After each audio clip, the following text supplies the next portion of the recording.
Bonsoir, il est 19 h, nous sommes en direct durant 1h30 pour une grande soirée spéciale consacrée à ma thèse en 180 secondes. Léman Bleu est très heureux de s'associer à l'Université de Genève pour ce concours oratoire à la saveur particulière. Le terrible et néanmoins exceptionnel exercice de résumer en 180 secondes une thèse de doctorat qu'il aura fallu peut-être 4 années pour rédiger, 4 années de travail, de recherche, résumée en 180 secondes. Voilà les performances auxquelles nous allons assister ce soir, avec à la clé pour les gagnants de belles sommes d'argent et des places pour les finales suisses et internationales, s'ils y arrivent à se qualifier. 10 doctorantes et doctorants s'affrontent ce soir sur Léman Bleu et c'est en partie vous qui déciderez avec un jury d'experts. Ma thèse en 180 secondes, c'est parti.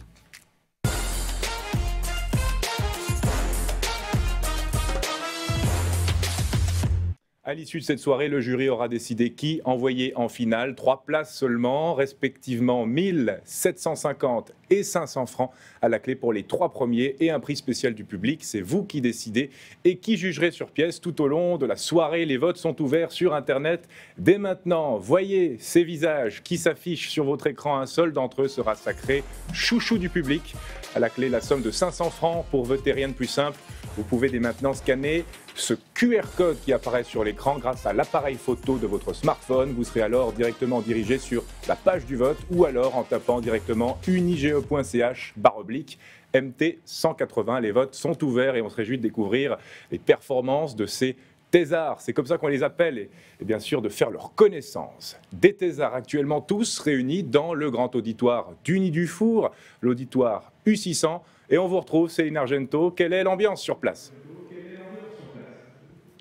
Oui, Jérémy, ils sont là, les 10, derrière moi, à attendre le grand verdict ici à Uni Dufour. Le stress commence à monter pour certains. Imaginez des années de travail résumées en 3 minutes seulement. Et voilà ce soir, le résultat de leur vulgarisation scientifique par le public, mais aussi des membres du jury. L'une est avec nous, Manuela Motta, bonsoir. Bonsoir. Ce soir, sur quoi est-ce qu'ils sont jugés, ces candidats? Est-ce que c'est sur leur éloquence, sur le contenu, sur les métaphores qu'ils utilisent?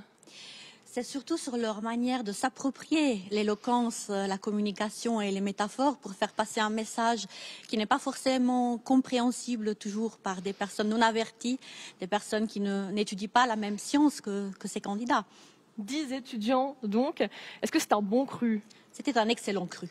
C'est-à-dire que nous avons eu des projets très différents, tous présentés d'une manière très éloquente, donc compréhensible pour des personnes qui ne sont pas justement des chercheurs dans ce domaine, des candidats qui se sont vraiment donné de la peine pour communiquer en utilisant une boîte à outils finalement rhétorique. Est-ce que c'était difficile de les départager? Est-ce que certains sont tout de suite sortis du lot?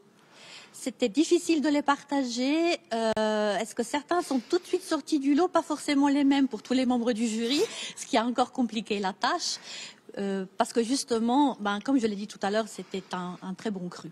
Ce concours il existe depuis 2008, c'était en Australie, 2016 pour la Suisse. Qu'est-ce que ça vous apporte, vous, l'Université de Genève, d'organiser ce concours, de participer à ce concours?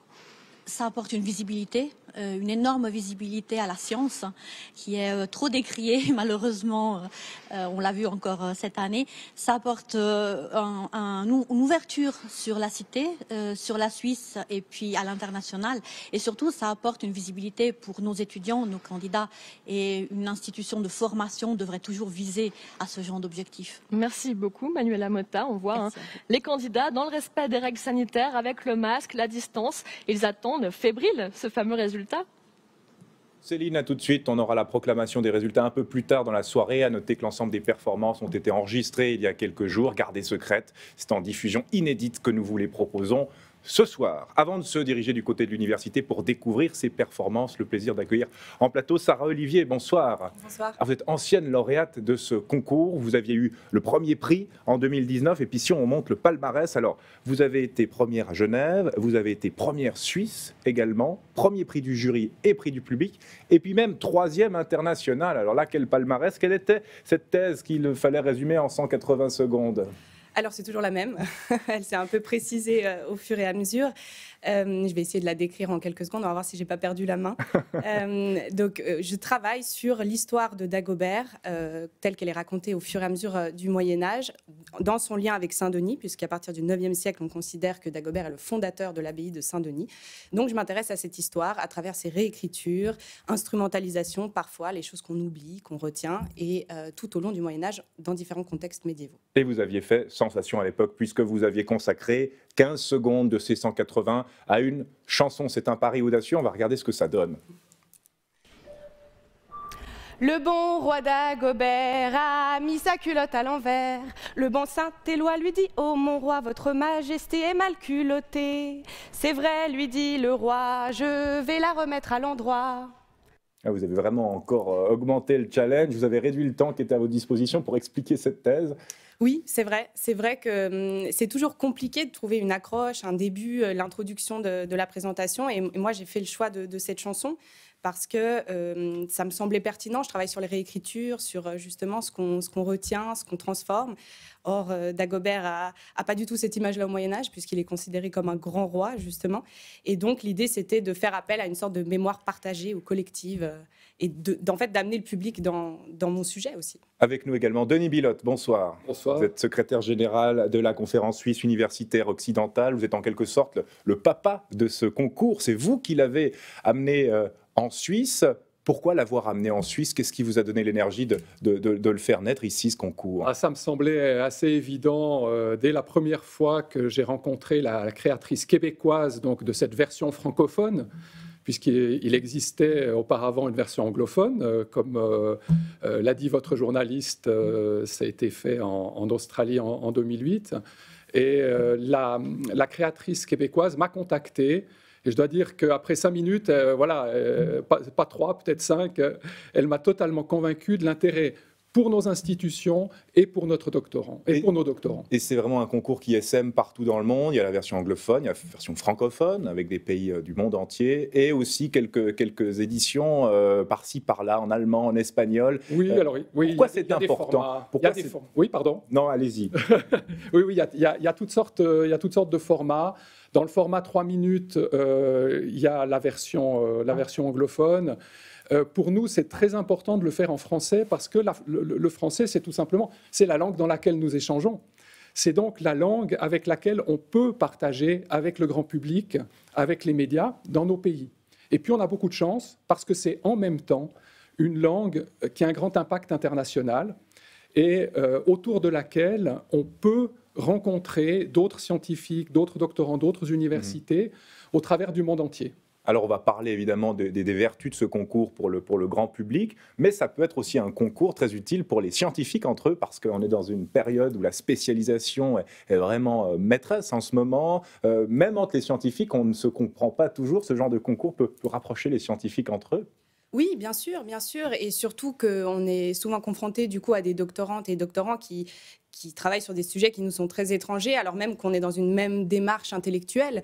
Donc c'est toujours très intéressant de décloisonner, de s'éloigner un petit peu de sa spécialisation, de sa spécialité, pour échanger avec d'autres doctorants. Est-ce que ce concours a changé votre vie, Sarah Olivier? Alors je ne sais pas s'il a changé ma vie, en tout cas il a changé ma thèse. Oui, ça je peux le dire, dans le sens où il m'a permis de revenir à l'essentiel. J'avais de la peine à trouver un fil conducteur et ça m'a permis justement de revenir à ce qui constituait le cœur de ma thèse, et ce, à partir de quoi j'avais envie de construire. Donc en tout cas, dans mes recherches, ça m'a été très utile, et sur un plan personnel aussi, évidemment. Le fait de transmettre le savoir, c'est un trésor, parce qu'il y a beaucoup de chercheurs, de scientifiques qui travaillent dans l'ombre. On ne sait pas toujours ce qu'ils font, on ne comprend pas toujours quels sont les résultats de leurs recherches. On dit d'ailleurs, ont-ils déjà trouvé quelque chose, les personnes qui cherchent? Là, c'est une manière de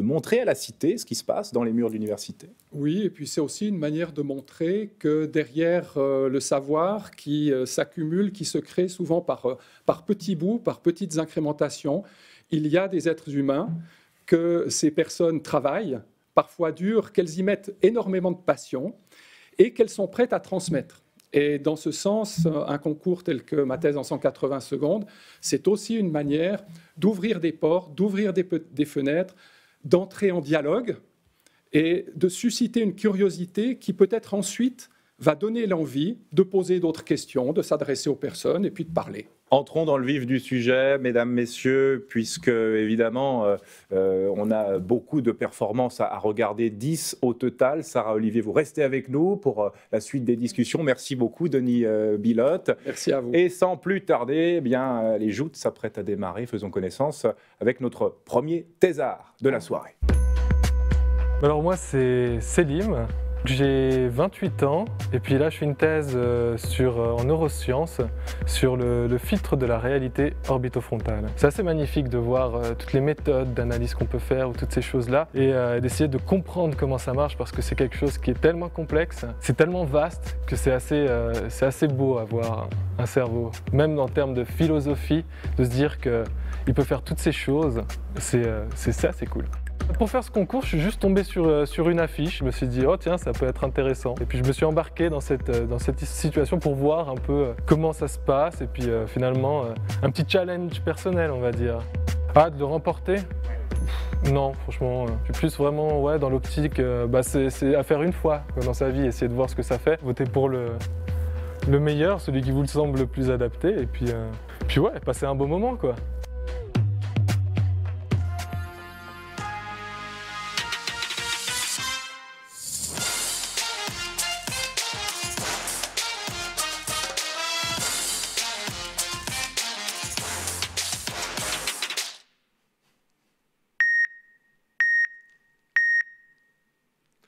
Porter un masque, se laver les mains avec du gel hydroalcoolique ou bien garder ses distances de sécurité sont des comportements que nous faisons tous les jours. On peut dire qu'ils sont actuels.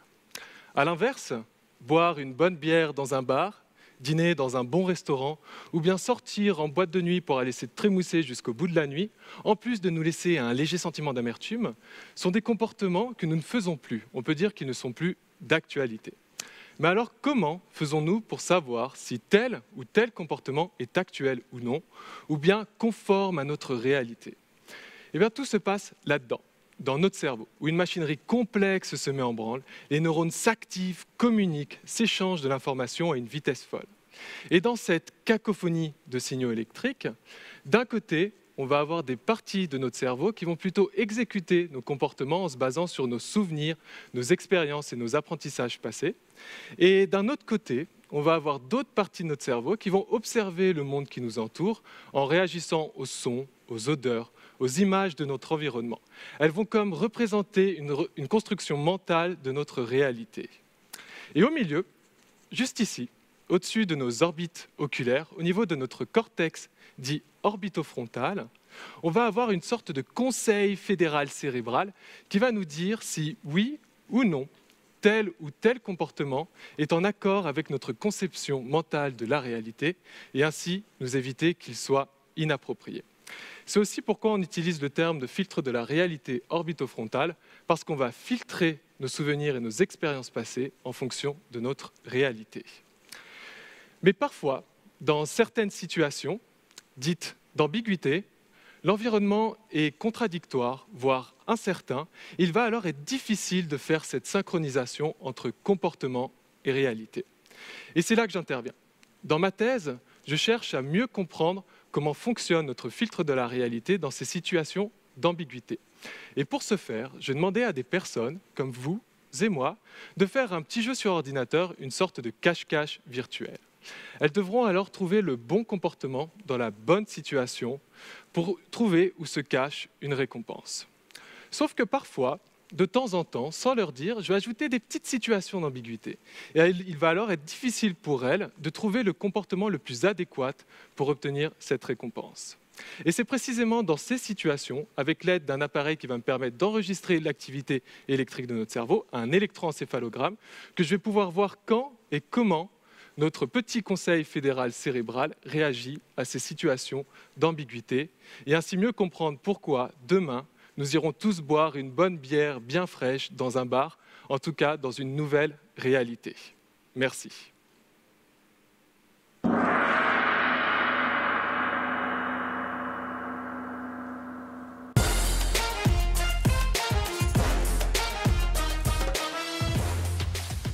Voilà pour Selim, place maintenant à notre thésarde numéro 2 de la soirée.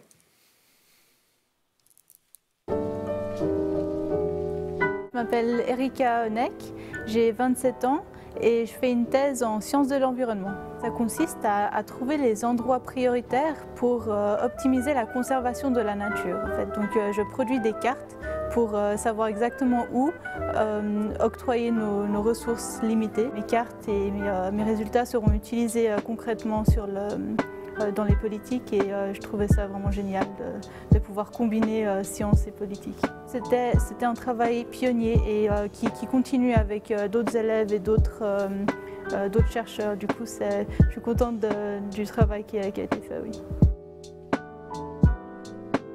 Parler en public, ça a toujours été mon point faible. Au début de ma thèse, je voulais un peu me dépasser, puis c'était quelque chose que je voulais maîtriser. Préparer cette thèse en 180 secondes, c'est comme un challenge pour moi.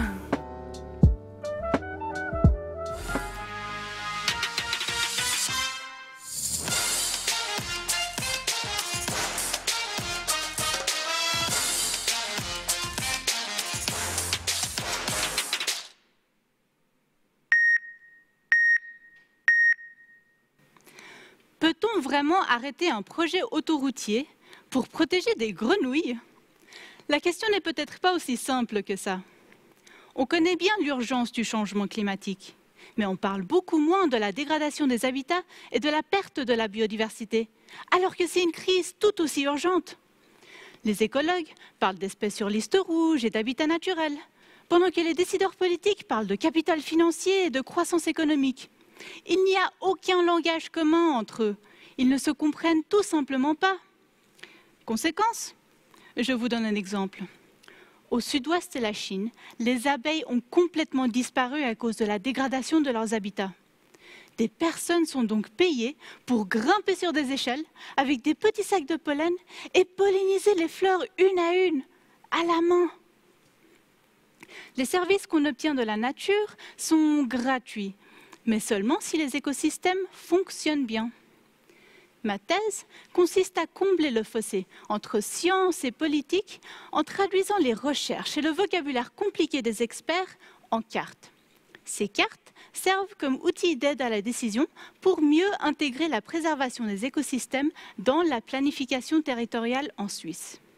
Pour ce faire, je rassemble un grand nombre de données géographiques, comme la température, l'altitude, le type de milieu ou la distribution d'espèces de faune et flore. J'intègre ces données dans des modèles informatiques et je peux ainsi créer des cartes pour savoir exactement où octroyer nos ressources limitées pour optimiser la conservation de la nature. Lorsqu'il y a un projet d'urbanisme, par exemple, je peux montrer ces cartes et dire « Attendez, regardez cette zone marécageuse. Elle offre une solution naturelle pour minimiser les impacts du changement climatique. Préserver cette zone, c'est peut-être abandonner un projet lucratif à court terme. Mais sur le long terme, on économise des sommes colossales en termes de coûts de la santé ou de dégâts évités.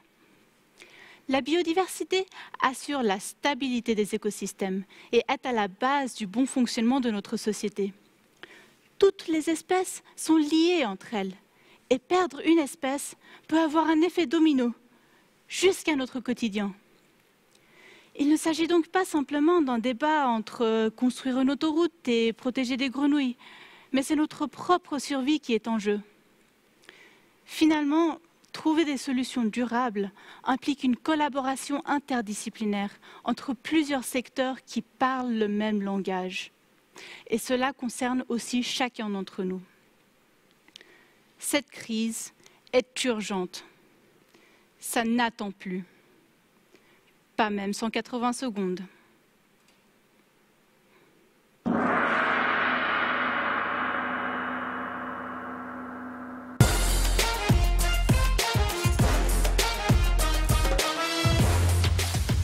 Allez, on poursuit avec le troisième candidat de cette soirée. Je m'appelle Sébastien Lamblay, j'ai 33 ans et ma thèse s'intitule « Régime urbain 2.0 ».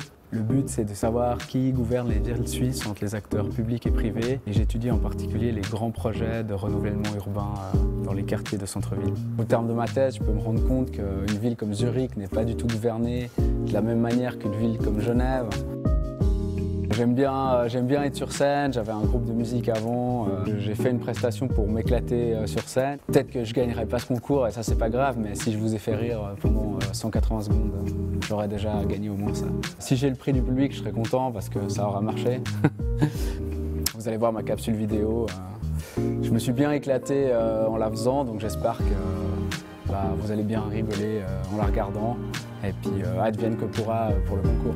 Allez, enjoy!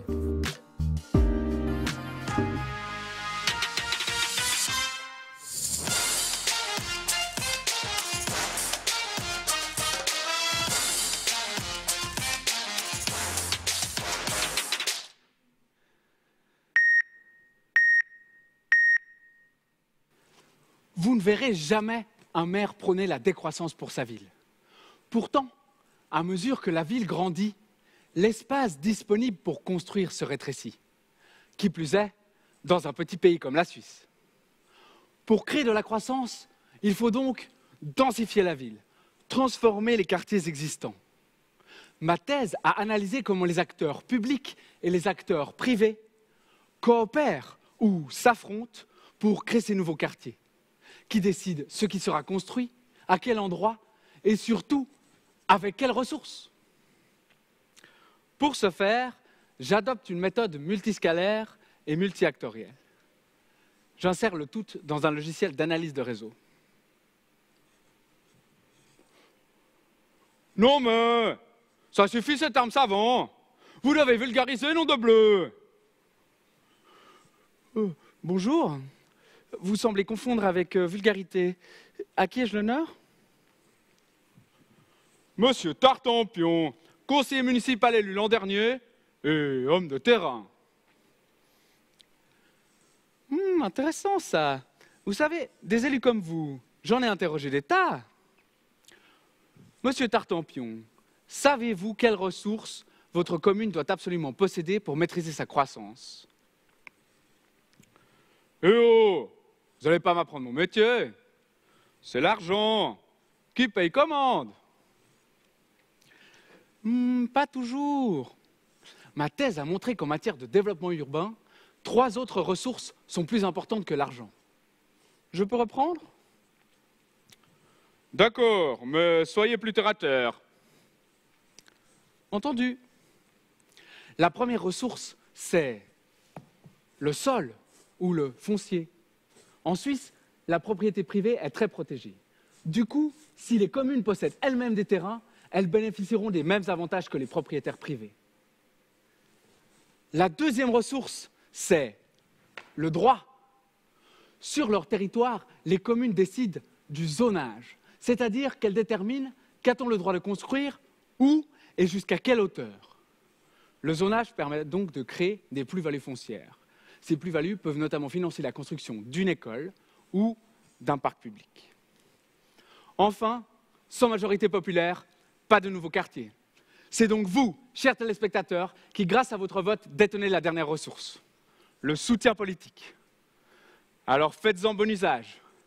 Lors de la prochaine votation sur un projet de nouveau quartier, demandez-vous qui sont les acteurs publics et privés intégrés dans ce projet et que fait-on des plus-values foncières générées grâce au zonage. Je vous remercie.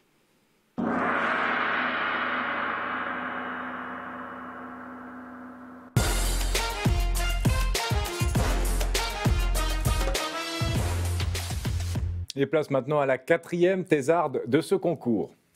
Je m'appelle Léonie Pellissier et j'ai 27 ans. On a choisi de l'étudier et de voir si ces champignons ils produisent des molécules qui sont capables de donner la force au palmier et de le rendre plus résistant. Et on veut voir si ces molécules, elles peuvent nous servir à nous, par exemple pour trouver de nouveaux médicaments. C'est très chouette de pouvoir aller collecter moi-même les champignons et le palmier en forêt amazonienne. Ce qui est un peu frustrant dans la science, c'est que justement on fait des choses qui ne sont pas forcément amenées au grand public et je trouve que la vulgarisation scientifique c'est très très important. Je suis très contente de pouvoir faire découvrir ça à tout plein de gens. Pour l'instant, je l'ai fait vraiment pour moi. et pour un peu me prouver que je pouvais le faire. C'est fait et puis c'était une expérience super cool et je pense pas trop au résultat.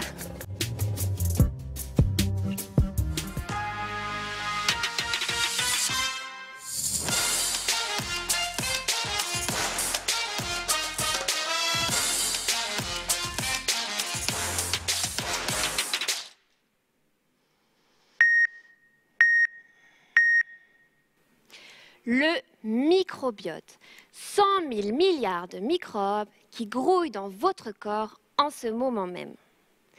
Mais saviez-vous que dans chaque plante, il y a aussi des milliards de ces toutes petites bêtes, et notamment des champignons.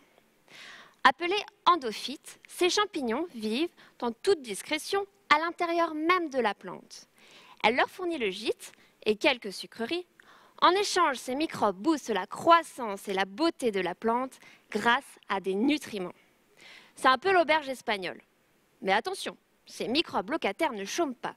Ce sont de vrais petits chimistes en herbe car ils fabriquent des myriades de molécules. Ces molécules fournissent un arsenal chimique à la plante pour qu'elle puisse se défendre contre d'éventuels envahisseurs tels que des bactéries nocives. Et ça, c'est une super source d'inspiration pour nous humains, car nous sommes en grand besoin de nouvelles molécules pour nous défendre contre les bactéries qui nous compliquent un peu la vie à nous aussi. Pour trouver de nouveaux médicaments, une solution est donc d'étudier ces champignons et puiser dans cette source peu exploitée et en constante innovation. Mais alors, où dénicher un modèle original d'une telle coopération entre plantes et champignons? Eh bien, dans le cadre de ma thèse, nos confrères d'Amazonie nous avaient confié l'existence d'un palmier de Guyane d'une extraordinaire longévité et abritant une incroyable diversité de champignons. Me voilà donc partie au fin fond de la forêt amazonienne. Pas pour le luxe d'un séjour au milieu de la forêt tropicale, non, mais parce que je voulais savoir si la force de ce palmier pourrait être due à des molécules puissantes produites par les champignons. Là-bas, j'ai donc collecté les feuilles du palmier, isolé les champignons qui y habitent et les ai gardés bien précieusement dans mon petit sac. De retour à Genève, j'ai fait pousser les champignons dans mon laboratoire. Je leur ai fourni à mon tour le gîte et les sucreries pour qu'ils me dévoilent les molécules qu'ils sont capables de produire. J'ai ensuite broyé et mixé les champignons pour en faire des extraits. Alors je vous dis pas le chenille, hein. Et ensuite, des outils informatiques très puissants, des trucs de geek comme on dit, me permettent de voir en un coup d'œil toutes les molécules présentes dans les extraits. Parallèlement, j'évalue grâce à des tests biologiques quelles molécules sont capables de lutter contre les fameux envahisseurs tels que les bactéries nocives. Mon but est de percer les mystères de ces mondes microscopiques insoupçonnés et mettre au grand jour les molécules de défense pour la plante qui pourront nous servir aussi pour trouver de nouveaux médicaments. J'espère donc qu'à ce jour, lorsque vous regarderez une plante, vous ne puissiez vous empêcher d'imaginer les milliers de créatures qui travaillent en son sein et participent à la santé et l'harmonie du vivant.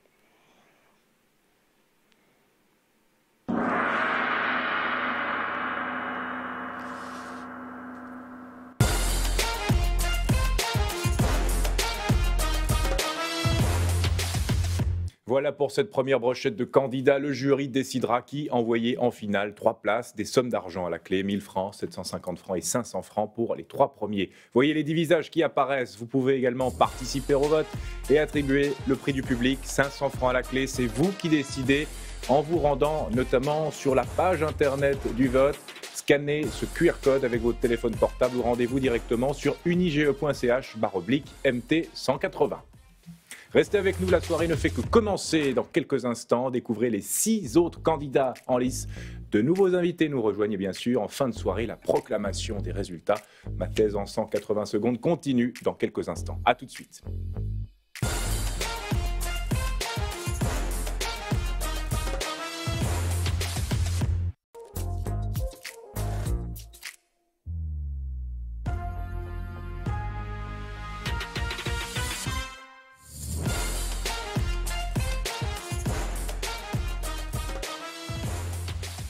De retour en plateau pour ma thèse en 180 secondes. Résumé 4 années de travail de doctorat en une performance scénique de 180 secondes. Voilà la mission qui est confiée à 10 thésards de l'Université de Genève. Nous avons fait tout à l'heure la connaissance de 4 premiers candidats. Eh bien, voyons les 10 visages au total, les 10 candidats qui s'apprêtent à se dévoiler tout au long de la soirée. Vous pouvez désigner le ou la meilleure d'entre eux grâce au prix du public. Les 10, les voici. 4 premiers.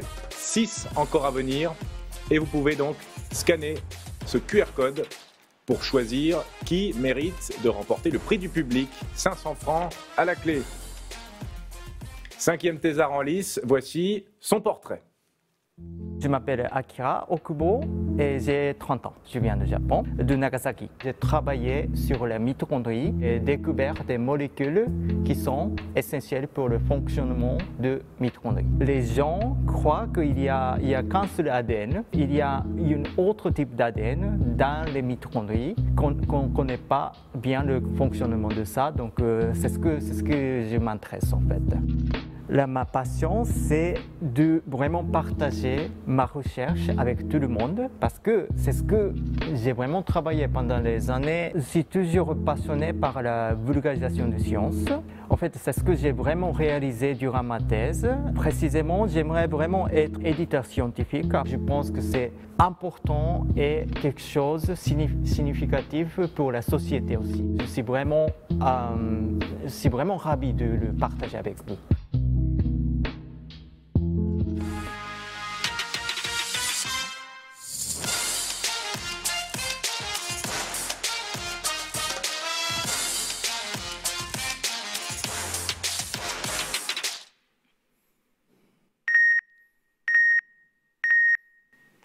Quand j'étais petit, je demandais toujours à ma mère, je viens d'où? Pourquoi je suis différent de mon frère? Malheureusement, elle ne m'a jamais donné d'explication satisfaisante. En grandissant, j'ai gardé ce mystère. Aujourd'hui, en tant que biologiste, je peux partiellement répondre à la question grâce à l'ADN.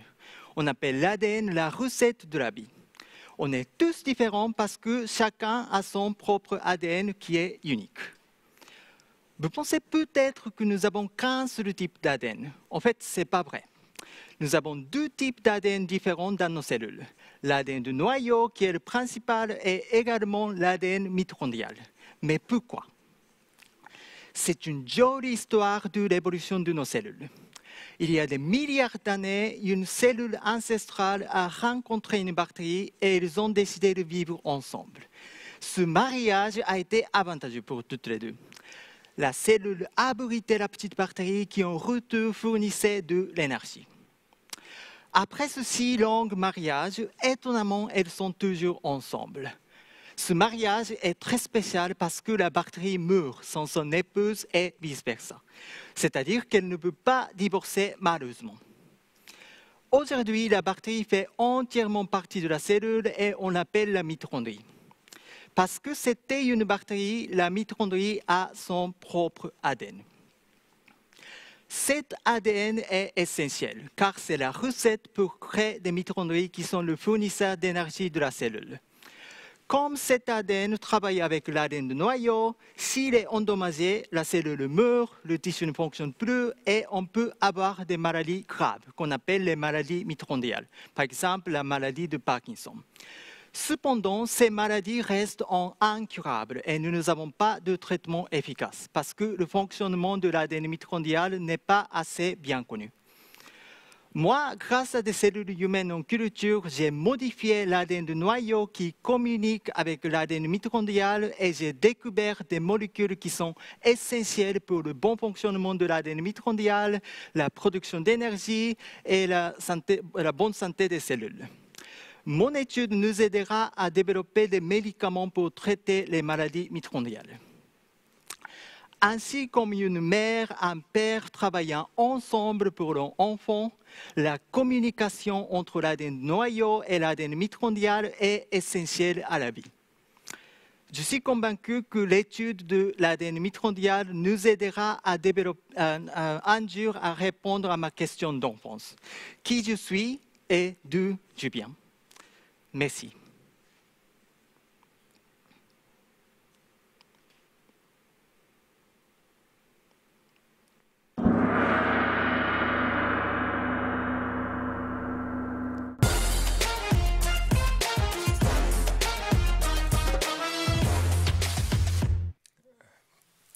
Place à présent la candidate numéro 6. Je m'appelle Lucie Chauveau et j'ai 34 ans. Moi, je suis ingénieure en informatique. La thèse que j'ai faite, c'est un jeu vidéo qui est personnalisé avec des techniques d'intelligence artificielle pour aider les proches aidants des malades d'Alzheimer à mieux interagir avec le proche, avec le malade. La maladie se développe au hasard et n'importe qui du jour au lendemain peut devenir un proche aidant. Donc ce jeu vidéo en fait s'adresse aux personnes qui viennent d'apprendre la situation et qui n'ont aucune idée de comment y faire face en fait. Le jeu a été testé sur des personnes qui n'ont pas encore fait face à cette situation et qui n'ont pas encore les clés. Moi, mon but c'est pas de gagner, mon but c'est vraiment de vivre l'expérience et de faire une petite vidéo qui peut être sympathique pour expliquer ce que j'ai fait pendant ma thèse. J'espère que je suis le plus claire possible et que ça peut donner à des personnes l'envie de jouer à des jeux vidéo éducatifs.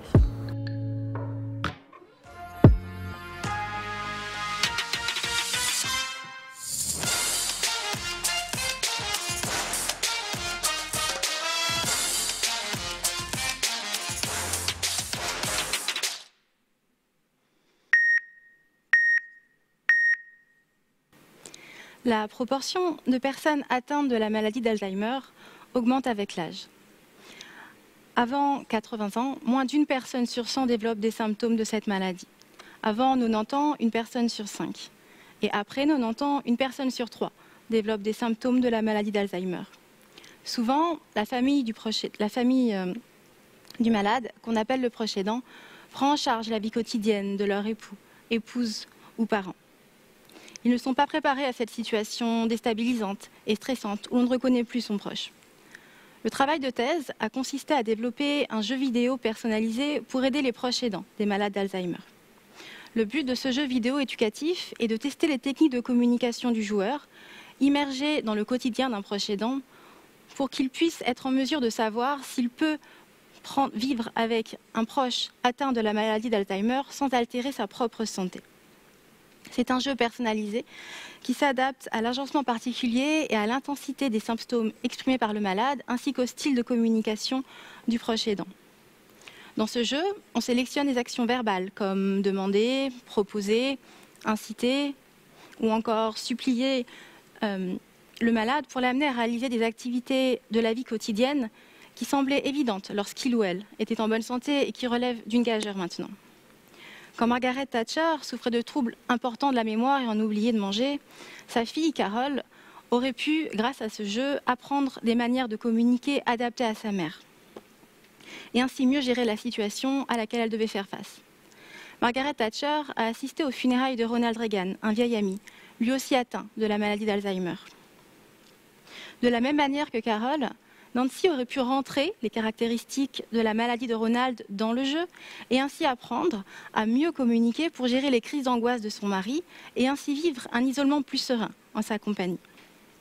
Ce jeu aurait pu permettre à Nancy et à son fils Ron d'apprendre, ensemble, chez eux, dans un environnement familier, en jouant sur une tablette, à mieux communiquer avec un Ronald virtuel. La maladie d'Alzheimer comporte 7 symptômes qui peuvent s'exprimer indépendamment et à des intensités différentes. Chaque symptôme nécessite une stratégie de communication adaptée. Après chaque action du joueur, l'algorithme du jeu recalcule le score pour chaque action possible en fonction d'un ensemble de données psychologiques et informatiques et conserve 5 actions personnalisées à proposer aux joueurs. Chacun des choix du joueur a un impact sur l'évolution du jeu et chaque partie est unique. Chaque partie propose des manières de communiquer novatrices pour aider Carol, Nancy et Ron à vivre au mieux la maladie de leurs proches et ainsi à profiter de bons moments ensemble.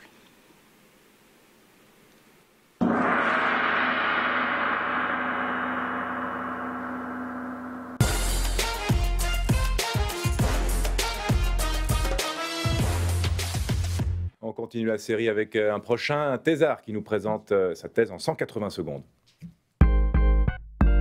Je m'appelle Stefano Pollastri, je suis né à Rome. C'est là-bas que j'ai fait la plupart de mes études. Et après, je suis venu ici à Genève pour faire un doctorat en volcanologie. On a étudié comment les cendres volcaniques vont se coller et vont s'agréger. On a fait des études sur le terrain On est allé voir l'Etna, on est allé voir un volcan péruvien et on est allé aussi au Japon voir un volcan qui s'appelle Sakurajima. Et c'est là-bas qu'on a pris de très belles données.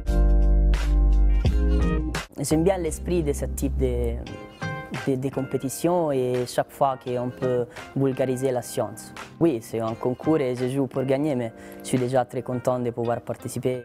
J'espère que vous allez kiffer ma présentation. On va parler des cendres volcaniques et si vous arrivez à tout comprendre et à tout suivre, et si vous aimez bien la présentation, bon, votez pour moi.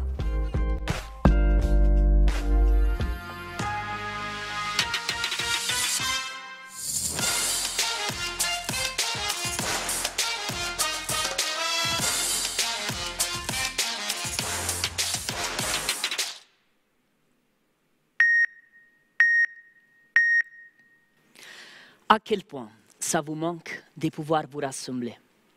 Malheureusement, on ne peut plus le faire de nos jours. Mais je connais des lieux où des rassemblements se produisent toujours. Ce sont des lieux sauvages, uniques. Je vous parle des nuages volcaniques. Bon, ce ne sont pas des humains qui se rassemblent, mais des particules de cendres qui se collent ensemble. Saviez-vous que la plupart des cendres qui jaillissent d'un volcan sont plus petites qu'un grand éléphant? Pour cette raison, ils voyagent très loin, surtout s'il y a du vent. C'est ce qu'il s'est passé en avril 2010, quand un volcan islandais est entré en éruption. Son nom était Eyjafjallajökull. Et pendant une semaine, il a dit stop à tous les avions qui survolaient l'Europe. Et nous, que peut-on faire quand un volcan libère des cendres dans l'atmosphère? On peut estimer quelle quantité reste de l'air. Mais ce n'est pas évident, car souvent les particules de cendres se rencontrent et des fois elles se collent. Quand elles le font, elles forment des petites boules qui généralement tombent plus vite au sol. Ces boules-là, on les appelle des agrégats. J'ai eu le privilège de les voir. Elles ressemblent à des flocons de neige, mais elles sont plutôt noires. Pour limiter les dégâts des éruptions, il faut donc répondre à cette question pratique. Comment se forment les agrégats volcaniques? C'est à cette question que j'ai consacré ce qui restait de ma jeunesse. Si ça vous intéresse, venez, on fait un voyage dans ma thèse en 3 images. Imaginez une personne très séduisante, dotée d'un charme électrique. C'est évident qu'elle a plus de chances de rencontrer des autres gens. De même, dans mon modèle théorique, j'ai pu constater à quel point un grand cendre doté d'une forte charge électrique a plus de probabilités de rencontrer des autres grands. Maintenant, pensez à une personne proche que vous n'avez pas vue depuis longtemps. Elle est finalement là et vous courez vers elle pour la serrer dans vos bras. Mais qu'est-ce qui se passe-t-il ensuite si vous courez trop vite? Il n'y aura pas moyen que vous arriviez à vous faire un câlin.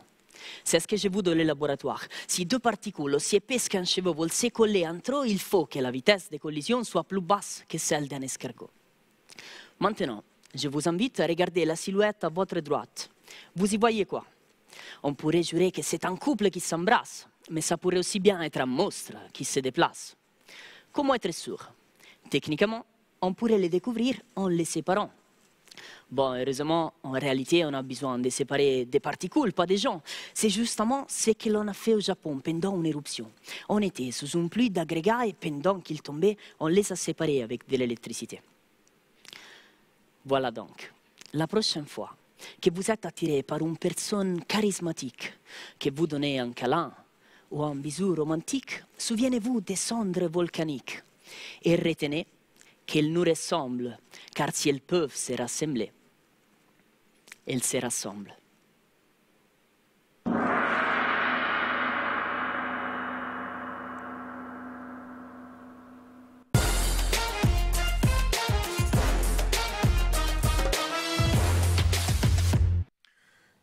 Déjà, cette performance réalisée, 10 thésards en lice au total, leurs visages qui apparaissent à l'écran, désigner qui va remporter le prix du public doté de 500 francs.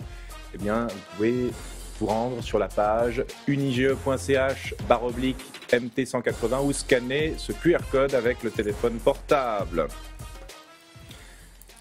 Avant de découvrir les 3 derniers candidats en lice, eh bien, le plaisir de recevoir sur ce plateau Micheline Louis-Courvoisier, bonsoir. Bonsoir. Vous êtes vice-rectrice de l'Université de Genève, bonsoir professeur. Jérôme Lacour, doyen de la Faculté des Sciences. Bonsoir. Bonsoir. Samuel Lagier, vous êtes docteur en neurosciences et puis vous avez coaché aussi les candidats que nous avons vues et que nous allons voir encore. Bonsoir, bienvenue. Et Sarah Olivier qui est restée avec nous, ancienne lauréate du concours, qui est toujours donc avec nous. Micheline Louis Courvoisier, au-delà de l'exercice de style, pourquoi c'est important, eh bien, finalement, de démocratiser, de vulgariser ces thèses ? Mais je trouve que c'est très important, pas tellement de vulgariser, c'est pas forcément un terme que j'aime beaucoup, mais c'est de partager. C'est une partage de passion, on les a entendus tout à l'heure dans les capsules, ils sont passionnés par leur sujet, et quand on fait une thèse, il vaut mieux être passionné, parce que sinon c'est vraiment très difficile.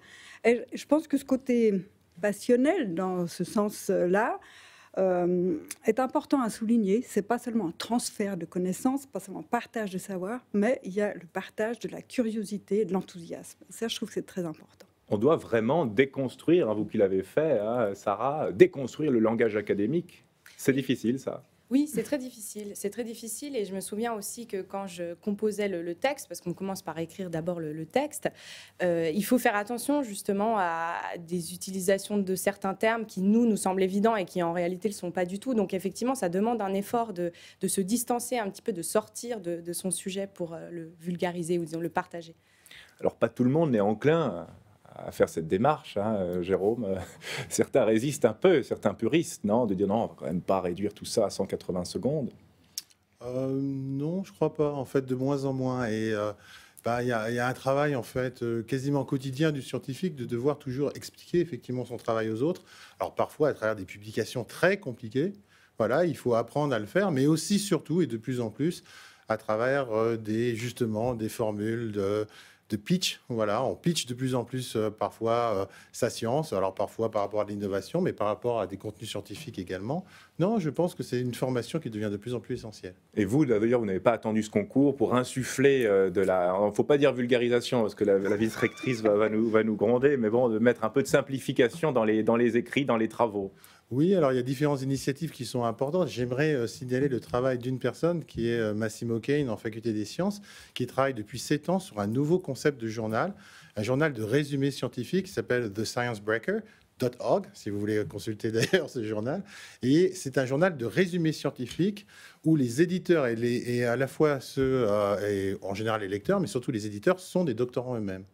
Donc ils vont en fait recevoir en fait des articles écrits par des scientifiques, ils vont les éditer eux-mêmes et ils vont ensuite les publier. Et je crois il y a eu 500 articles, 250 ont été édités par en fait des doctorants de la faculté des sciences. Donc ce travail-là leur apprend aussi, bien sûr, le travail de vulgarisation.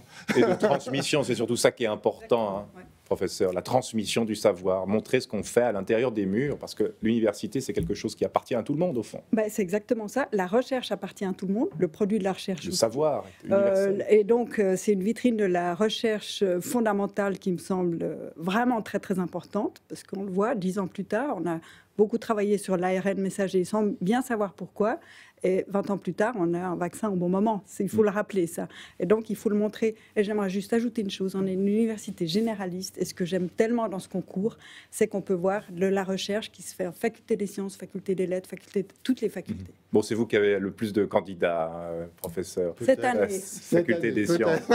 Vous les poussez, en fait. Vous les poussez beaucoup. Non, on ne les pousse pas du tout. C'est vraiment quelque chose de volontaire. Samuel Lagier, vous avez coaché ces candidats. Alors bon, il y a évidemment le fond qui est important parce qu'il faut quand même être assez irréprochable. Mais quelles clés on donne pour bien transmettre ce fond-là? Alors c'est mon travail, une partie de mon travail, c'est d'aller trouver la personnalité, le caractère de chacun et de le magnifier un petit peu, de faire en sorte que la personnalité de chacun, la personnalité de chaque candidat ressorte, qu'ils arrivent, eux, à exprimer leur passion et vraiment la communiquer. J'aime beaucoup le terme de partage qui a été évoqué tout à l'heure. Qu'est-ce qui nous motive vraiment à faire ça? C'est totalement, pense totalement masochiste, non, comme démarche? Oui et non, parce que moi, personnellement, c'est vrai que j'étais en 2e année de thèse, j'étais dans un moment où j'étais un petit peu perdue, j'avais de la peine à trouver un fil conducteur. Et moi, j'ai vu cette expérience comme le moyen à la fois de prendre de la distance par rapport à mon travail, mais pour mieux y revenir, finalement, pour revenir à ce qui en constitue l'essence, en fait. Et donc, oui, c'est masochiste parce qu'on ne se met pas forcément dans une situation très agréable de stress, etc.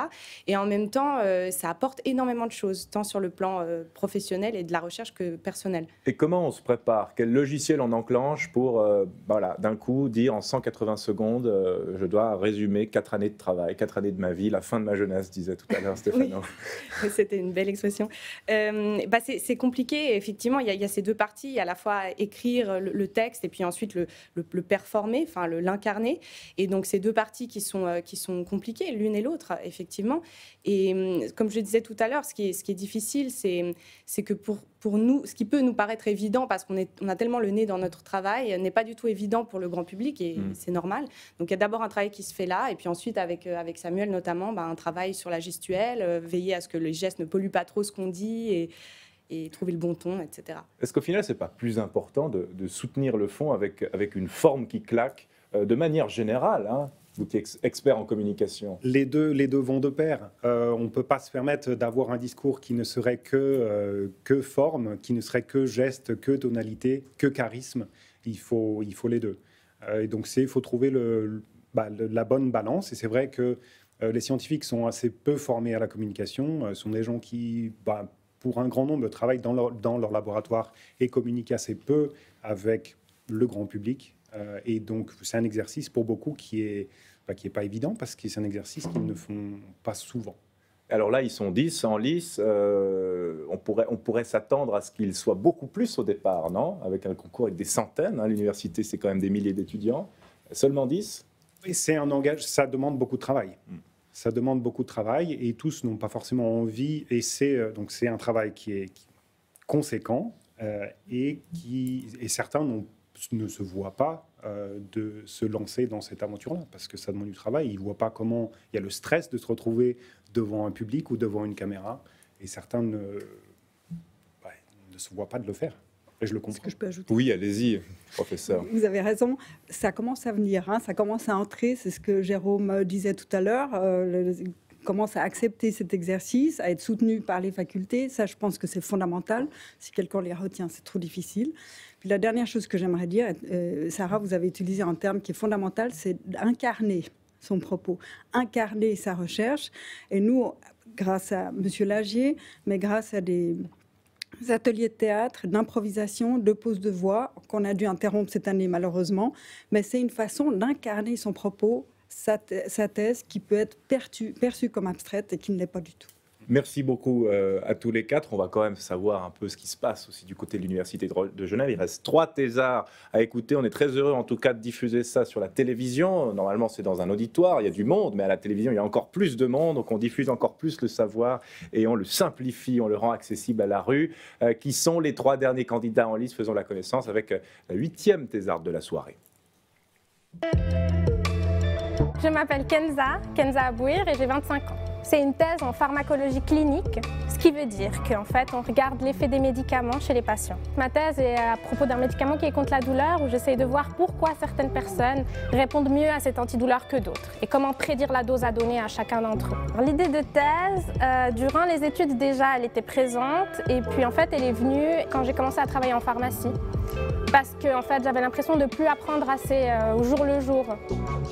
J'ai voulu faire ma thèse en 180 secondes parce que dans la vie de tous les jours, vu que j'ai affaire à des patients et que je dois les convaincre de participer à mon étude clinique, je dois leur expliquer en fait, avec les termes les plus simples possibles, en quoi ça consiste. Et donc, c'était très très semblable à ma thèse en 180 secondes. Le plus important, c'est que je sois fière de ce que j'ai fait et que je sois convaincue de ce que j'ai fait. Après, si je peux gagner, c'est un plus. Alors, votez pour moi.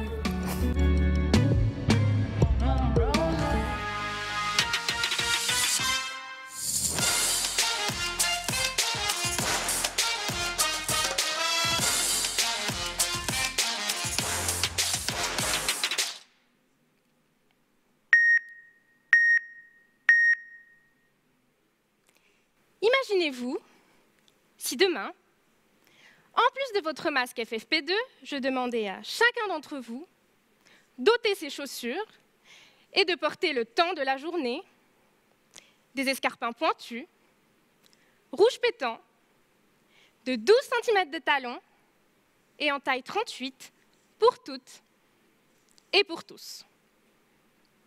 Le résultat en serait renversant. Et 3 cas de figure seraient possibles. Soit la chaussure vous va à merveille, Soit elle est grande et vous risquez de vous tordre la cheville à un moment de la journée, soit votre pied frotte à enseigner et vous avez mal. Je suis pharmacienne et la paire de chaussures dont il est question au sein de ma thèse est une molécule contre la douleur du nom de tramadol. Je m'intéresse plus exactement à la protéine qui l'élimine, protéine produite par le foie et dont l'activité dépend très fortement d'un individu à l'autre. Et alors, me diriez-vous? Eh bien, cette variabilité explique pourquoi l'effet de cette antidouleur peut être différent d'un patient à l'autre. Tout comme la paire d'escarpins, il est d'usage aujourd'hui de donner la même dose à tout le monde. Résultat, chez certains, la dose convient, chez d'autres, elle est beaucoup trop grande et engendre des effets indésirables. Et pour les derniers, elle est beaucoup trop faible. Et devinez quoi? Ils ont mal. On sait que cette variabilité dépend d'une part de facteurs génétiques héréditaires et d'autre part de l'environnement de la personne, c'est-à-dire par exemple des autres médicaments qu'elle prend. Eh bien, figurez-vous que certains de mes patients prennent en plus du tramadol des médicaments contre la dépression, contre les troubles mentaux, contre les troubles cardiaques. Donc des médicaments qui sont très importants pour eux, mais qui apportent beaucoup de variabilité dans l'élimination du tramadol. Le but de ma thèse est d'évaluer chez 200 patients la proportion d'entre eux qui, à l'introduction du tramadol, vont développer un changement au niveau de son élimination, qu'il soit ou pas sous un autre médicament bloquant.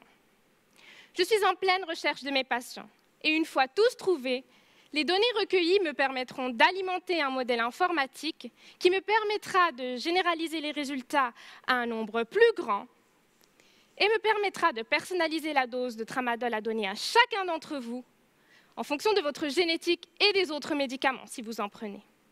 Car oui, tout est question de personnalisation. Alors, maintenant que vous savez tout, j'aimerais juste récupérer ma paire d'escarpins. Et pour votre masque, on en parle plus tard.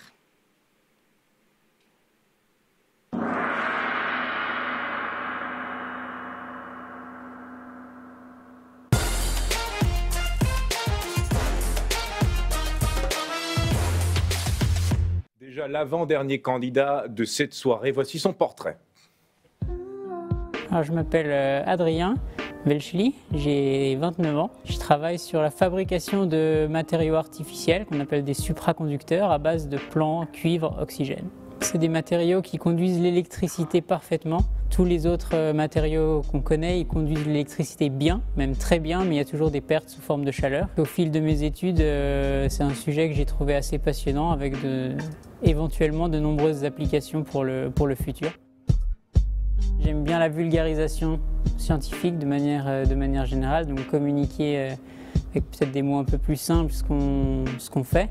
Si je vous ai un petit peu, rien qu'un petit peu communiqué la passion qui m'anime pour ce travail et voilà, la passion et les applications qu'il pourrait y avoir pour les supraconducteurs, c'est peut-être une raison de voter pour moi.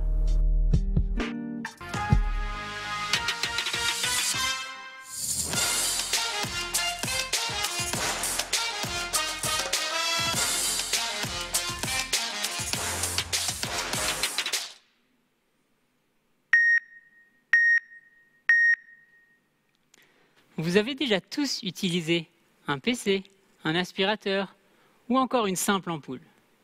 Mais avez-vous remarqué qu'il chauffe?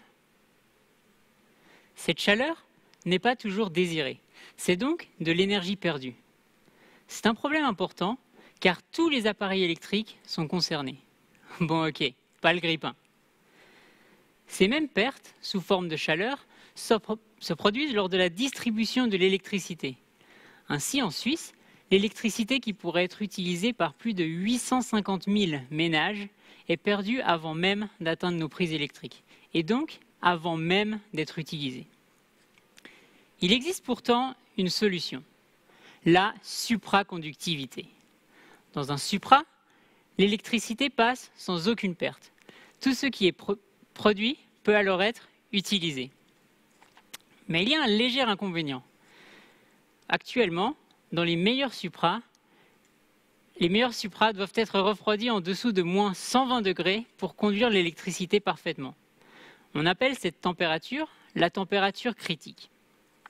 Dans ma thèse, je cherche un moyen d'augmenter cette température afin de ne plus avoir à refroidir.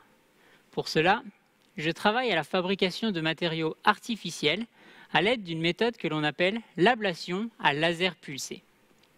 Considérons le nouveau matériau à construire comme une tour de Lego multicolore. Les briques sont des atomes et les couleurs de ces briques représentent des matériaux différents. Je prends une pile de briques que j'éparpille sur ma surface de construction à l'aide d'un puissant laser. Puis, je prends une autre pile d'une autre couleur que j'éparpille sur la première couche.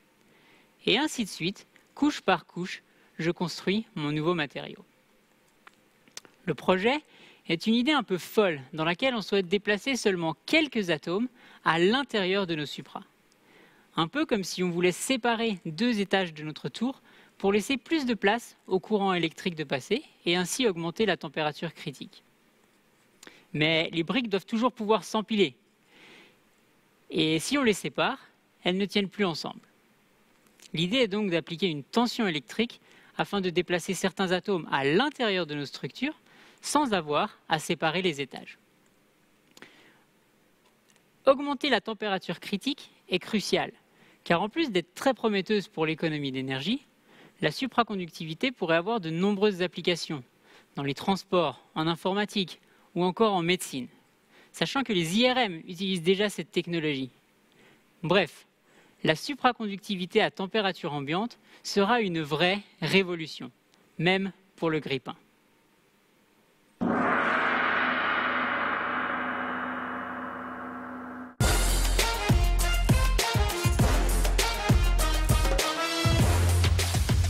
Et c'est déjà la dernière personnalité qui va nous présenter sa thèse en 180 secondes, son portrait et sa performance. Je m'appelle Ozlem, j'ai 26 ans. Le sujet de ma thèse est l'étude phytochimique des plantes du Niger contre la maladie de Chagas. Le but est d'isoler des molécules naturelles utilisées en médecine traditionnelle des plantes africaines et de trouver un nouveau remède plus efficace.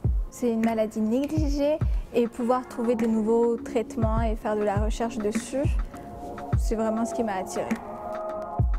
J'ai voulu faire ma thèse en 180 secondes pour m'habituer à parler plus doucement, articuler et apprendre à vulgariser mon sujet, que mes proches puissent comprendre qu'est-ce que je fais en thèse. Je ne le fais pas forcément pour gagner, c'est plus vraiment pour pouvoir me dépasser, plus un challenge à moi-même. Mais oui, j'espère quand même que je gagnerai un petit prix. Les plantes, c'est vraiment une chasse au trésor. Et si vous voulez venir avec moi à la recherche de la pièce magique, venez et écoutez mon discours.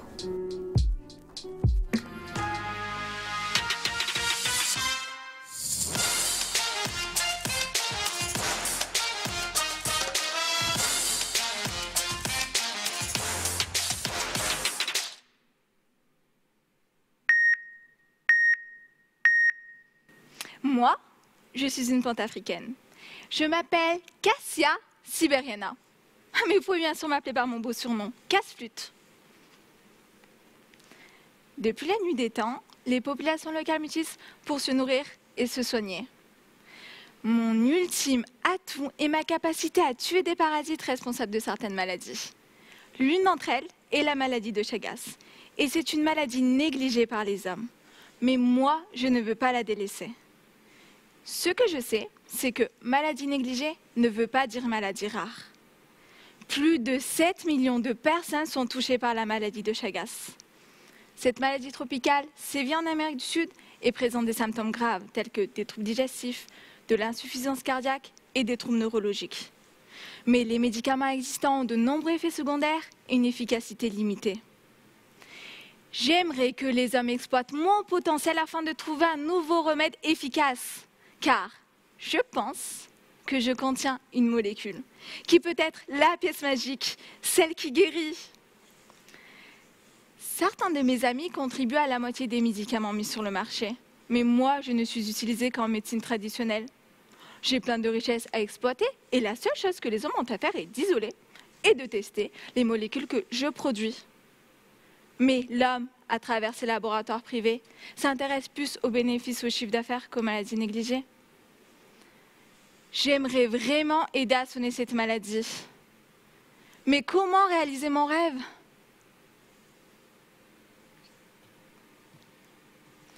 Eh bien moi, doctorante en pharmacie, j'ai entendu l'appel de Cassia Sibérana et d'autres plantes africaines. Mon objectif est de trouver la pièce magique. Et il s'avère que c'est une véritable chasse au trésor. Premièrement, chaque plante est considérée comme un coffre à trésor. Et deuxièmement, chacun de ces coffres contient de multitudes de pièces différentes. Dans mon laboratoire, je vérifie quelle plante est active contre le parasite de la maladie de Chagas. Autrement dit, quel coffre à trésor contient la pièce magique. Pour savoir dans quelle partie se trouve cette pièce, je fractionne la plante pour vérifier laquelle est active. De cette partie, j'isole toutes les pièces afin d'arriver à celle qui porte activité antiparasitaire. En réalité, cette chasse au trésor est donc bien une chasse aux molécules, afin de trouver celle qui permettra de lutter contre la maladie de Chagas, mais pas seulement. Les molécules isolées sont également testées contre d'autres maladies parasitaires négligées, telles que la leishmaniose et la maladie du sommeil. Et ainsi aider Cassia Sibérana à exprimer tout son potentiel.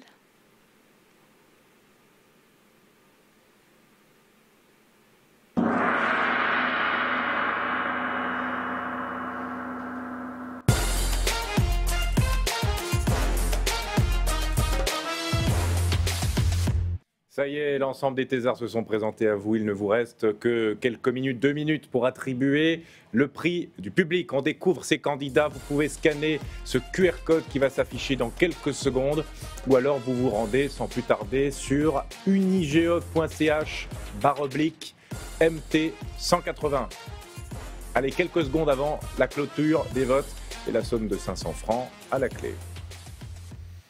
Mais seul notre jury d'experts attribuera les places en finale. 3 places à pourvoir. Qui seront les grands gagnants de la soirée? La réponse dans quelques instants maintenant. Une partie du jury va nous rejoindre sur le plateau pour annoncer les vainqueurs.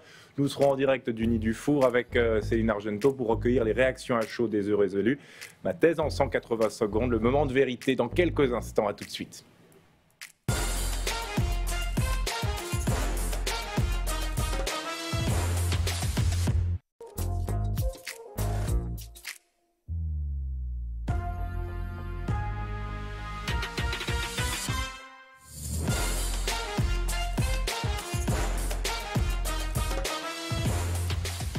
De retour pour cette dernière partie de ma thèse en 180 secondes, l'heure de vérité. Je vous le disais en introduction de soirée, les performances ont été enregistrées il y a quelques jours. Et le jury, on le voit sur ces images, a déjà délibéré il y a quelques jours.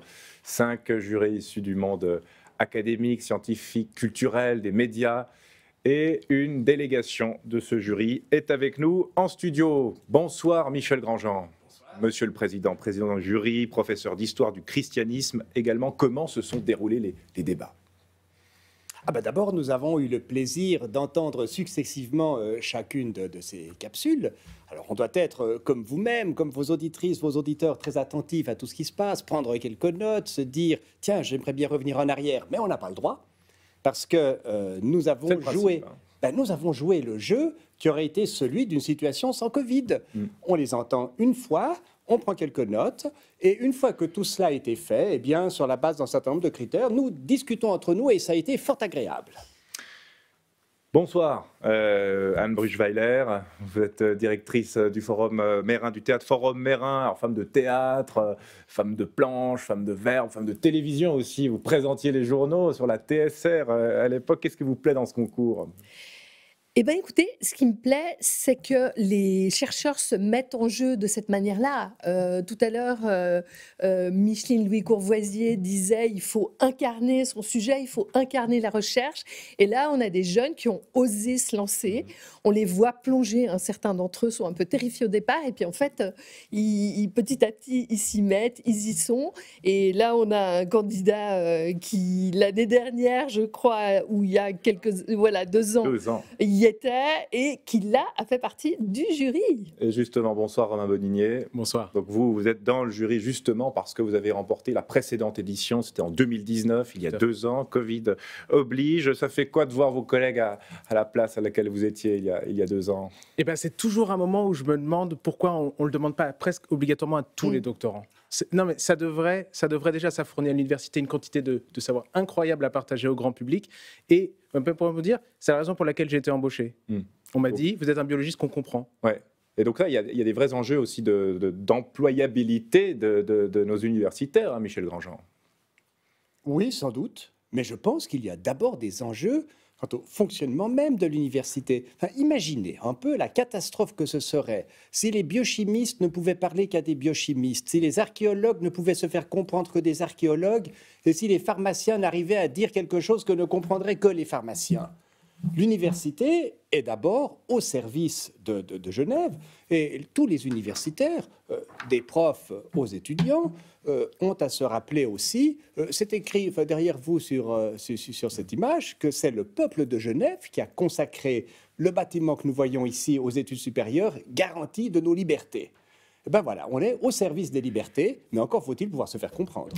Chacune et chacun d'entre vous décernera l'un des 4 prix mis au concours. Et Céline Argenteau, on vous retrouve en direct du Nid du Four à quelques secondes de savoir les noms des gagnants. Quel est l'état d'esprit sur place ?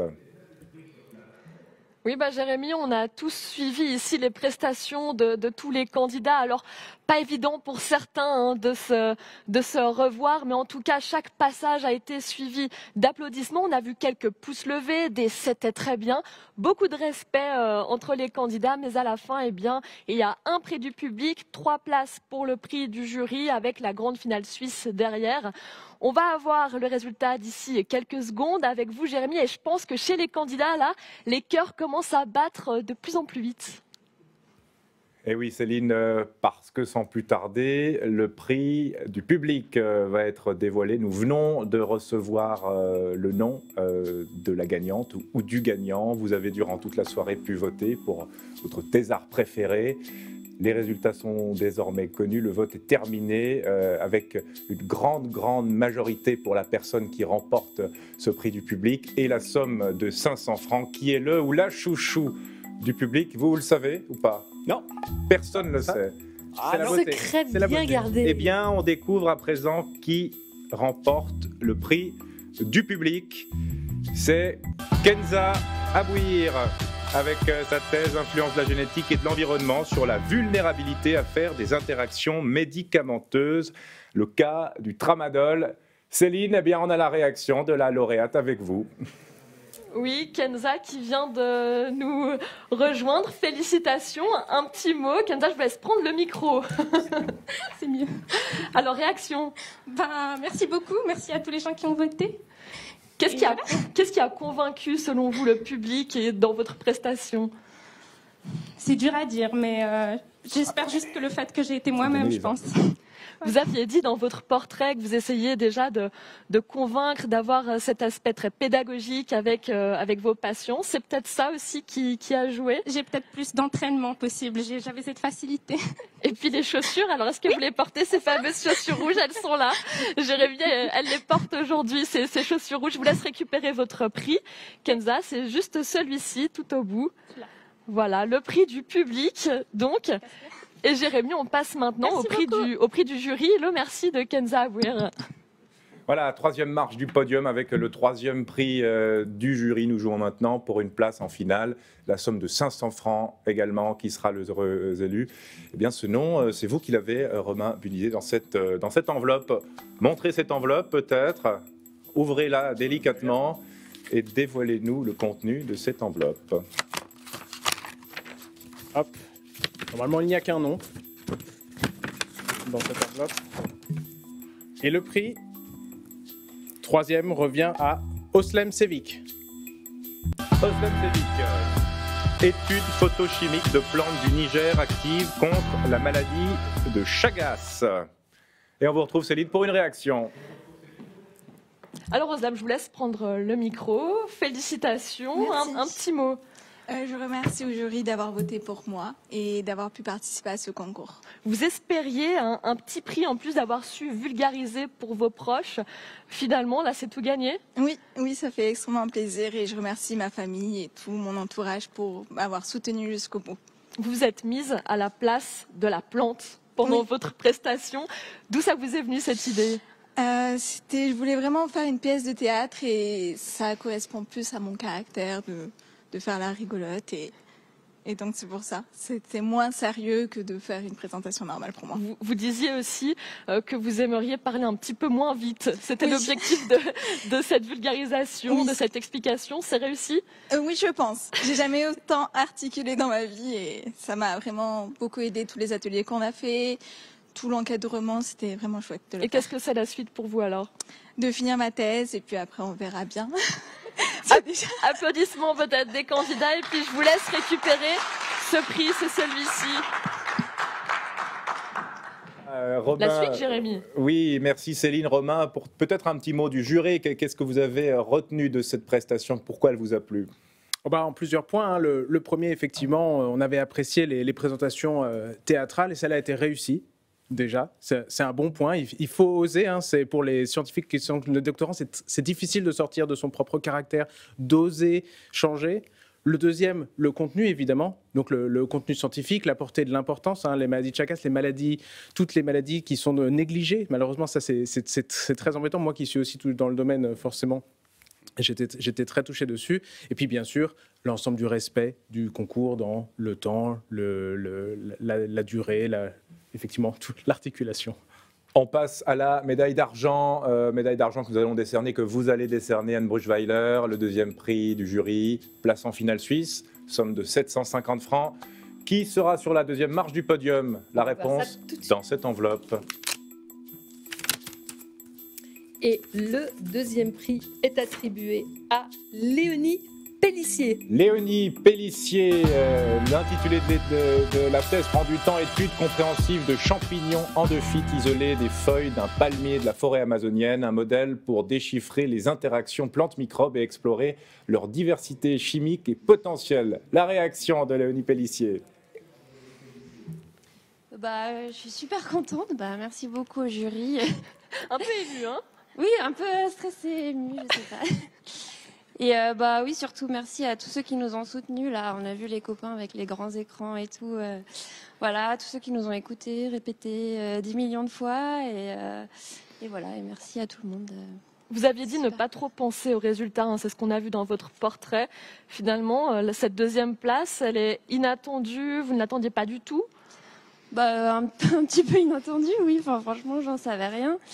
Et puis, c'est ce qu'on disait entre nous, c'est que c'était déjà un peu gagné vu l'expérience qu'on a vécue et on s'est vraiment amusé à le faire. Et du coup, on était quand même super contents d'être ici. Voilà. Pour se faire une idée, quand vous faites ces prestations, c'est du par cœur, vous êtes vraiment à l'aise, c'est combien de travail? Je ne sais pas exactement combien de travail c'est, surtout que là, ça a été étalé sur 2 ans avec le Covid, mais... on a eu beaucoup de cours justement pour nous aider, notamment avec Samuel, et puis des cours pour les images, des choses comme ça. Donc c'était pas mal d'heures de cours, et puis après, faut apprendre le texte par cœur. Comme je l'ai dit, moi je l'ai collé dans les toilettes, et puis c'était appris comme ça. Et après, on a répété grâce aussi à nos collègues et à nos amis plusieurs fois. 750 francs, la thèse sous le bras, c'est quoi la suite pour vous? Oula, oui, la thèse elle n'est pas encore sous le bras. Presque. Donc la suite, c'est beaucoup de travail cet été pour finir la thèse et puis aller boire des coups pour fêter ça. Oui, les terrasses rouvrent lundi, vous pourrez fêter ça. Je vous laisse récupérer le prix. Merci. Applaudissements des collègues. C'est à vous, Jérémy. On vous retrouve tout de suite, Céline, pour le champion. D'abord un mot, Anne, sur ce qui vous a séduit dans la prestation de Léonie. Aller boire des coups et je dirais quand même décoller le texte des toilettes parce que maintenant elle peut passer à autre chose. Léonie, moi je suis enchantée qu'elle ait eu ce deuxième prix, c'était mon coup de cœur. Je trouve que ce qu'elle a très très bien fait, c'est d'incarner pas seulement son sujet, mais la recherche. Elle a raconté qu'elle avait voyagé, qu'elle avait ramené des plantes, des créatures qu'il y avait dans les plantes, importantes, qu'elle les avait passées sous le microscope. Elle nous a raconté les différentes étapes de la recherche. Et ça, c'était parfaitement réussi, parfaitement vivant. Elle était arrivée terrifiée.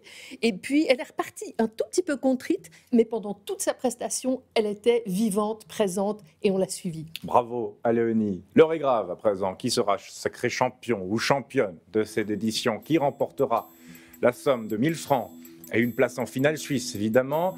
Ce nom, il est dans votre enveloppe, Michel Grandjean. Il est ici. Premier prix du jury, président du jury. De la part de l'ensemble du jury, à transmettre à chacune des candidats, à chacun des candidats, l'expression de notre admiration pour ce qui a été fait. Parce que quel que soit le rang sur le podium, chacun des candidats, chacune des candidates a fait preuve de courage, a fait preuve de passion, et nous l'avons beaucoup apprécié. Est-ce que c'était une évidence, ce premier prix du jury? Après coup, tout paraît évident. Tout peut paraître évident. Mais non, sur le moment, il y a peut-être de quoi hésiter. Ouvrons cette enveloppe. On ne tient plus. Et c'est maintenant que je dois dire « And the winner is ». Exactement. Bien. Alors je vais le dire. And the winner is Stefano Polastri. Stefano Polastri pour agrégation de cendres volcaniques, contraintes théoriques, expérimentales de terrain. Bravo Stefano, Céline, vous êtes avec le grand vainqueur de cette soirée. Stefano qui nous rejoint, prenez le micro, félicitations. Merci. Vous l'aviez dit dans votre portrait, je vous laisse vous rapprocher peut-être un tout petit peu, voilà. Vous l'aviez dit dans votre portrait, vous aviez envie de gagner. Eh bien c'est fait. J'ai eu de la chance, merci beaucoup. Si j'ai le temps pour faire 2-3 remerciements. Avec grand plaisir. Ok. Bah, je voudrais remercier d'abord Melissa Frisch, c'est l'artiste qui a fait l'image que vous avez vue. Après, ma superviseure de thèse, Costanza Bonadonna, qui a inventé les sujets de thèse. Après, Eduardo Rossi et Carolina Diaz, avec lesquels j'ai collaboré dans mes publications, et mes collègues qui m'ont soutenu, Lucia Dominguez, Alan, Jonathan, et beaucoup de monde qui m'a soutenu, Noam, qui m'a aidé avec les Français, et bon, il y a beaucoup de gens qui m'ont aidé. Il faut quand même rappeler, l'année dernière, vous n'étiez pas inscrit à la thèse en 180 secondes. Vous avez été inscrit cette année suite à un désistement. Et finalement, vous gagnez, mais le parcours, il est un peu fou, là, non? Oui, l'année passée, j'avais demandé, mais c'était trop tard, apparemment. Et après, avec la situation du Covid, je n'avais pas le droit de participer. Alors que j'ai continué à envoyer des mails. Est-ce qu'il y a eu des désistements? Et enfin, il y a eu. Du coup, j'avais vraiment envie de le faire parce que oui, c'est une occasion de communiquer la science et j'aimerais bien travailler sur la communication de la science. Du coup. Un tout petit mot, sauf erreur, sur votre préparation. Vous arrêtiez des gens dans la rue pour leur faire votre thèse. C'est un peu fou comme préparation, ça, non? Oui, bon, j'ai pensé d'abord qu'il fallait que tout le monde puisse me comprendre. Et justement, le français, c'est pas ma langue maternelle et je voulais m'assurer que tous les gens pouvaient suivre à niveau scientifique, mais aussi me comprendre à niveau de prononciation. Et c'est pour ça que j'ai pensé d'essayer vraiment si ça marchait ou pas avec des gens dans la rue. C'était super disponible, ils m'ont donné de très bons conseils. Et pour ça, j'ai retravaillé les textes et j'ai fait des petits changements. Du coup, c'était vraiment utile. Bah, je remercie tous les gens que j'ai arrêtés dans la rue si jamais vous êtes là. Merci peut-être pour qu'ils vous votre écoutent. Et puis un tout petit mot, soutien. somme de 1000 francs. Qu'est-ce que c'est la suite pour vous? Bah, je dois encore terminer des publications que je suis en train de suivre. Du coup, maintenant, j'espère de les terminer bientôt. Félicitations Stefano, vous irez avec vos collègues donc à la finale suisse. Et Jérémy, je vous laisse conclure cette émission. C'est terminé parce que les 3 finalistes pour l'épreuve nationale sont désormais connus. Merci Anne Bruchweiler, merci Michel Grandjean, merci Romain Bodinier, les membres du jury de ce soir qui ont rendu leur verdict. Eh bien, cette finale suisse qui aura lieu à Lausanne le 21 mai, départagera les talents de l'ensemble du pays avant une grande finale internationale francophone qui aura lieu en septembre à Paris. Bonne chance aux Genevois, ce n'est que le début. Merci à toutes et tous, bravo au Thésard, merci à eux de nous avoir fait partager leurs 4 années de travail, pour certains en 180 secondes. Nous ressortons tous un peu plus intelligents ce soir, il faut quand même le reconnaître.